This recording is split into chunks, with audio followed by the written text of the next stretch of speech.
श्रीमन्महागणाधिपतये नमः। ओम श्री सरस्वत्यै नमः। गुरुर्ब्रह्मा गुरुर्विष्णुः गुरुर्देवो महेश्वरः गुरुः साक्षात् परब्रह्म तस्मै श्री गुरवे नमः। आपल्या भोंडल्याच्या गाण्यांमध्ये बऱ्याचशा चांगल्या चांगल्या लोकांनी भर पण घातली बरं का। मध्यंतरी एक म्हणजे एका गाण्याच्या सारखी दुसरी अर्थ वेगळा अशा तऱ्हेची गाणी त्या चालीवर त्याचे असं पुष्कळ कोण कोण करतात। तशी सिनेमाच्या गाण्यांच्या चालीवरती लोक भजनं म्हणतात। चाल चांगली असली की महत्त्वाचं ते। आता ह्या आपल्या देवीला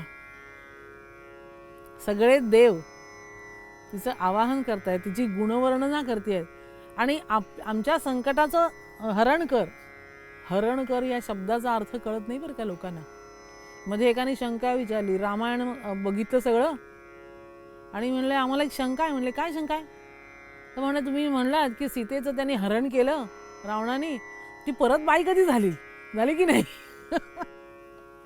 हरण केलं म्हणजे हरिण नावाचा प्राणी नव्हे, अपहरण केलं म्हणजे घेऊन गेला, पळवून नेली असा त्याचा अर्थ आहे। तसं संकटाचं हरण कर, संकट निवारण कर असा अशी इच्छा, अशी प्रार्थना हे देव देवीला करतायत। आणि हे केवळ त्या देवांनी केली असं नव्हे, आपल्यापैकी संतांनी पण केली। रामदास स्वामी ज्या वेळेला देवी समोर बसतात त्यावेळेला तिला असं सांगतात, उदंड ऐकिले मागे रामासी वरुदी धला, मी दास रघुनाथाचा मजही वरदायिनी। दुष्ट संहारिले मागे ऐसे उदंड ऐकितो, परंतु रोकडे काही मूळ सामर्थ्य दाखवी। अंबा माता की जय। अशाच तऱ्हेचा संकटाचा काळ आपल्या देशावर वारंवार आला। बाहेरच्या देशातून, बाहेरच्या जगातून लूटमारी करायला, त्रास द्यायला, इथल्या प्रजेला गांजण्यासाठी असंख्य परकीय आक्रमक आले छळायला आणि ते आपल्या लोकांचा त्रास सहन न होऊन जसे हे देव आपल्या देवीला बोलावणं करतायत, तसं एकनाथ महाराज आपल्या देवीला आवाहन करतायत। दार उघड बये दार उघड आता दार उघड बये दार, दार उघड बये आता दार उघड बये दार उघड बये आता दार।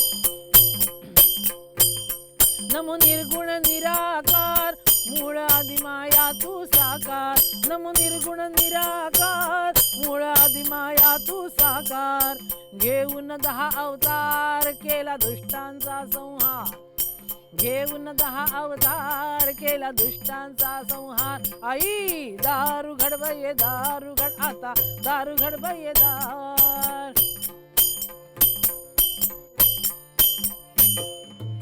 दैत्यकुळी हिरण्यकश्यपू माजला, त्याने तुझा भक्त गांजीला, ते न सहावे तुझला तेव्हा उग्र रूप धरिले। तेव्हा क्रोधे स्तंभ फोडूनी नरसिंह रूप धारण करूनी दैत्यासी फाडूनी प्रल्हाद दिवटा रक्षिलास। आई आता दार उघड बये दार उघड आता दार उघड बये दार।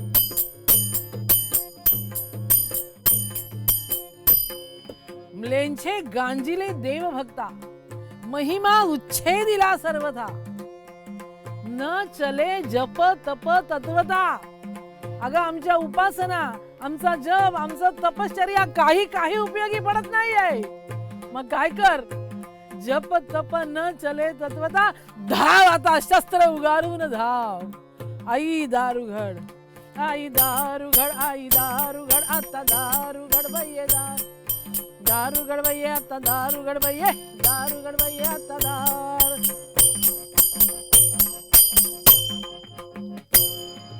अंबा माता की जय। अन्याय अत्याचाराने प्रजा गांजली आहे। आता तुझ्याशिवाय दुसरं कोणी दिसत नाही आम्हाला। जे कोणी आम्हाला यातून वाचवू शकेल असं. आणि म्हणून त्या आंबेच्या चरणी बया म्हटलंय तिला. बया देवीला हाका मारली आहे, मातेला हाका मारली आहे, मातृशक्तीला हाका मारली आहे की तू परत ये.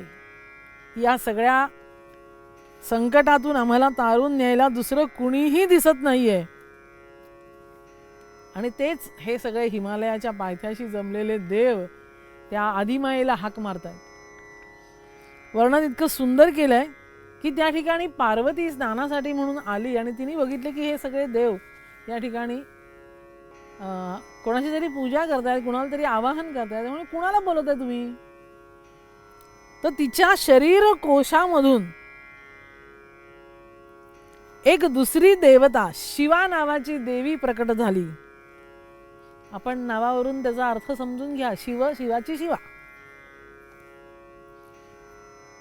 विष्णूची वैष्णवी, ब्रह्माची ब्रह्माणी, नरसिंहाची नारसिंही, तशी ही शिव त्याची शिवा ही शक्ती निर्माण झाली.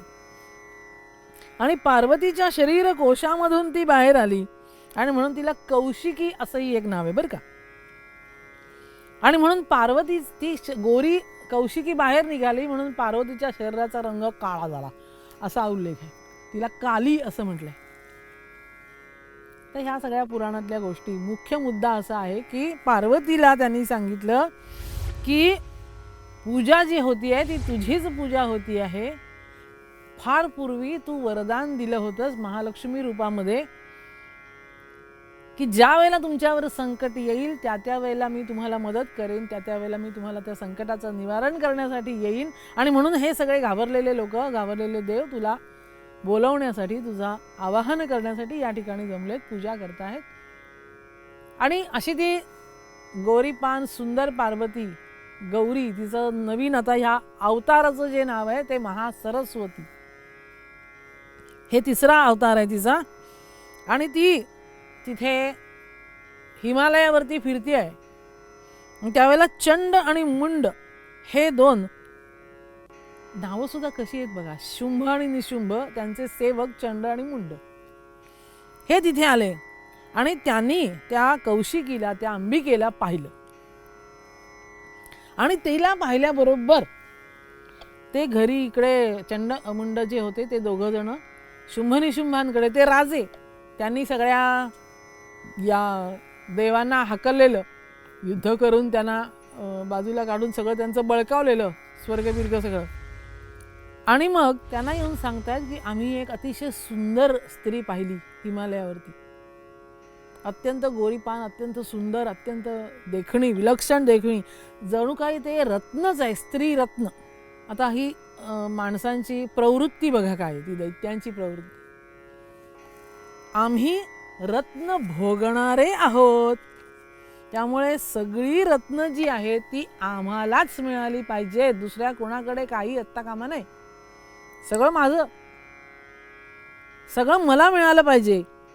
इंद्राचा ऐरावत, पारिजातकाचा वृक्ष, उच्चैश्रवा नावाचा घोडा, हंसयुक्त असं ब्रह्मदेवाचं विमान, महापद्म नावाचा निधी म्हणजे संपत्ती कुबेराची, देवांचा कोशपाल, कोशाध्यक्ष असे कुबेर मानले जातात. देवांची सगळी संपत्ती, देवराष्ट्राची ही कुबेराकडे असते. तर त्याचा सगळा कोश, वरुणाचं छत्र, किंजलकिनी माला, रथ, जे जे म्हणून काही अलौकिक रत्न असं होतं, ते सगळं ज्या ज्या वेगवेगळ्या देवांकडे होती ती सगळी हिसकावून घेतली होती. मग ती सगळी आमच्याकडे आहेत आणि आमच्याकडे ही सगळी रत्न आहेत. तसंच जर ही कोणीतरी स्त्री अतिशय सुंदर असेल तर ती सुद्धा आम्हालाच भोगायला मिळाली पाहिजे, अशा तऱ्हेची दुष्प्रवृत्ती, राक्षसी प्रवृत्ती, अर्थात राक्षसी प्रवृत्ती असं. हल्ली माणसं झाली आहेत राक्षसापेक्षा घाणेरडी हो. तर राक्षसांना काय बोलायचं, माणसं सुद्धा राक्षसांपेक्षा दुष्ट आणि नीच झालेली आहेत अशी आपण रोज बातम्या वाचतो. हे तर राक्षस होते, बोलून चालून असुर होते. त्यामुळे ते म्हणे की सगळं आम्हाला भोगायला पाहिजे.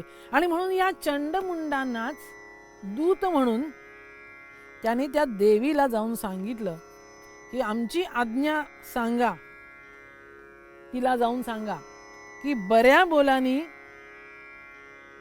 आमच्या मागोमाग शुंभ निशुंभांकडे चल, आम्ही तुला बोलवायला आलोय आणि सगळी रत्न आमच्याकडे आहेत, सगळ्यांच्याकडून आम्ही ती हिसकावून घेतली आहेत, आम्ही रत्न भोगणारे आहोत आणि त्यामुळे जगातल्या ह्या स्त्रियांपैकी तू एक रत्न आहेस आणि म्हणून तू आमच्याबरोबर चल, तुलाही भोगण्याची इच्छा आमची आहे, रत्नांचे उपभोक्ते आम्ही आहोत, मला आणि माझ्या भावाला या दोघांपैकी कुणालाही तू वरण कर, म्हणजे माळ घाल, त्यांची पत्नी हो, आमच्याकडे प्रचंड शक्ती आहे आणि प्रचंड संपत्ती आहे, त्या सगळ्या संपत्तीची तू राणी होशील आणि म्हणून तू आमच्या मागोमाग चल, असं म्हणून तिला निरोप सांगा.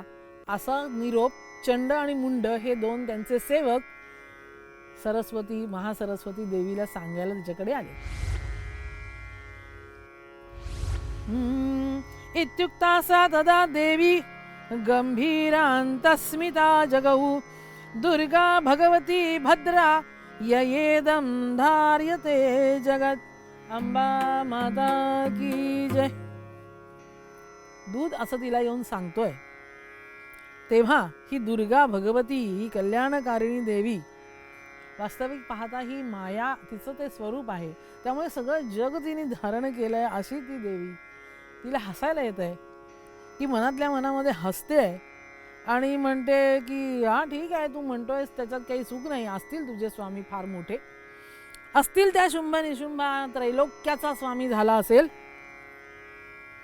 त्यांच्याकडे प्रचंड शक्ती प्रचंड संपत्ती, सगळ्यांची रत्न हिसकावून घेतलेली, हे सगळे दैत्य राक्षस हे दुष्ट लोक असतात ना, ते दुसऱ्यांकडनं सगळं हिसकावून घेतात बरं का. स्वतः कष्ट करून मिळवायचं असतं चांगली गोष्ट, हे त्यांना माहीत नाही, हे दुसऱ्याचं हिसकावून घ्यायचं असतं. हे सगळं तुम्ही घेतलंय हे मी ऐकलं, हे तुमचं म्हणणं बरोबर आहे, मी तर एक साधी अबला स्त्री आहे, मी काय करू शकणार, पण माझा असा पण आहे, मी असा पण लावलेला आहे की युद्धामध्ये मला जो जिंकून घेईल त्याच्याशीच मी लग्न करेन. तुम्ही मला जिंकून घ्या, मी येईन तुमच्याबरोबर. मी असं बोलावणं पाठवाल आणि मी खाली मुंडी घालून लगेच येईन तुमच्याकडे अशी अपेक्षा धरू नका, अशी काही मी येणार नाही. जर तुम्हाला यायचं असेल तर तुम्ही सैन्य घेऊन या, माझ्याबरोबर युद्ध करा आणि मी अत्यंत स्वतःला युद्ध कुशल समजते, एवढी हिंमत असायला पाहिजे, स्वतःला युद्ध करता यायला पाहिजे, नाहीतर हे असंच बोलू शकली असती का देवी. आपल्यापैकी बऱ्याच वेळेला सामान्य माणसं जी असतात ना, त्यांना भीती असते गुंडांची. का असते भीती? गुंड आपल्याला काही करतील या भीतीपेक्षा आपल्याला काहीच करता येत नाही ही भीती सगळ्यात जास्त असते. त्यांनी जर काही केलं तर त्याचा प्रतिकार मी करू शकत नाही, आक्रमण झालं तर त्याचं प्रत्याक्रमण मी करू शकत नाही, त्यांनी वार केला तर त्याला निर्वैर मी करू शकत नाही, मला त्याच्यामध्ये काहीही करता येण्याची क्षमता, शक्ती, पराक्रम माझ्यात नाही, ही खरी भीती आहे. आपण काही करू शकत नाही ही खरी भीती आहे. आणि त्यामुळे ती त्यांना सांगते देवी की त्यांनी यावं, माझ्याशी युद्ध करावं आणि मला जिंकून घेऊन जावं.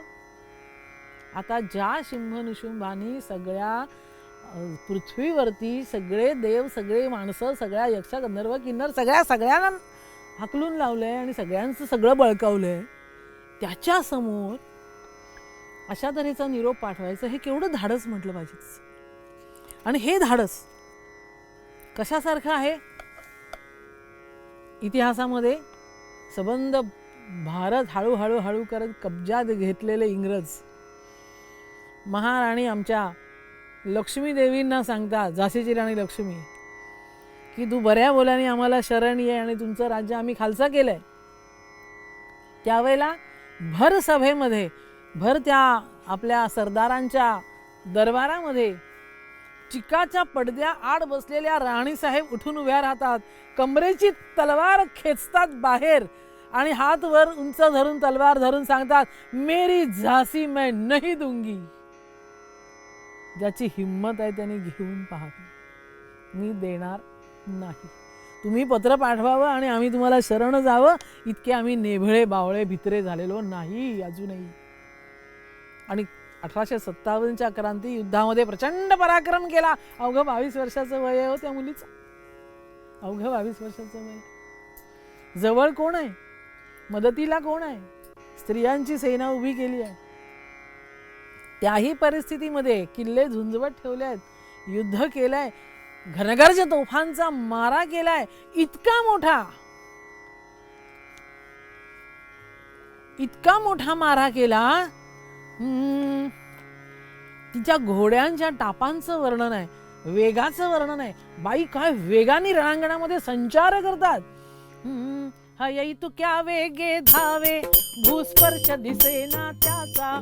हय तू क्या वेगे धावे, भूस्पर्श दिसेना त्याचा. ते धाडस ती चपळाई, तो प्रकार आश्चर्याचा. ते धाडस ती चपळाई, तो प्रकार आश्चर्याचा. क्षण गेला तो स्थिमितीचा, धाडस अवलोकायाचा. आणि त्या बाईनी, आमच्या महाराणींनी, लक्ष्मीबाईंनी इतक्या तडफेने युद्ध केलं, झाशीच्या तटाचा चिरा ढासळू दिला नाही कित्येक दिवस. युरोज आंग्ल नरवीर, झाशीच्या तटावर शिर. युरोज आंग्ल नरवीर, झाशीच्या तटावर शिर. आपटून झाला जेर, आपटून झाला जेर. हिंदीत बोलला बोली, मर्दानी झाशीवाली. हिंदीत बोलला बोली, मर्दानी झाशीवाली. मर्दानी झाशीवाली, मर्दानी झाशीवाली. भारत माता की जय. याला प्रत्यक्ष शक्तीपेक्षा हिम्मत लागते, मनाची ताकद असावी लागते. आणि ती हिम्मत आमच्या क्रांतिकारकांमध्ये आहे. आणि म्हणून त्यांनी हे धाडस करायचा प्रयत्न केला. धाडस करायला सुद्धा हिम्मत लागते. आणि त्यामुळे तेच धाडस, त्याहून मोठं धाडस या देवीकडे आहे. आणि त्यामुळे ती देवी आपल्या घेऊन जाण्यासाठी गर्व करून, मिजाज दाखवून, माज दाखवून आलेल्या चंडमुंडांच्या बरोबर असा निरोप देऊ शकते की मी अशा तुमच्या आमंत्रणावरती नुसती येणार नाही. माझी जी इच्छा आहे, मला जिंकून घेतलं पाहिजे, त्याप्रमाणे तुम्ही ते त्यांना निरोप जाऊन सांगा. तो निरोप घेऊन ते परत गेले. आणि ते परत गेल्यानंतर त्या सरस्वती देवी या कुंदेंदु तुषारहार, या कुंदेंदु तुषारहार धवला. या शुभ्रवस्त्रावृता, या वीणावर दंडमंडितकरा. या श्वेत पद्मासना, या ब्रह्माच्युत शंकर प्रभृतिभिर्देवैः सदा वंदिता. सा मां पातु सरस्वती भगवती निःशेषजाड्यापहा. अंबा माता की जय.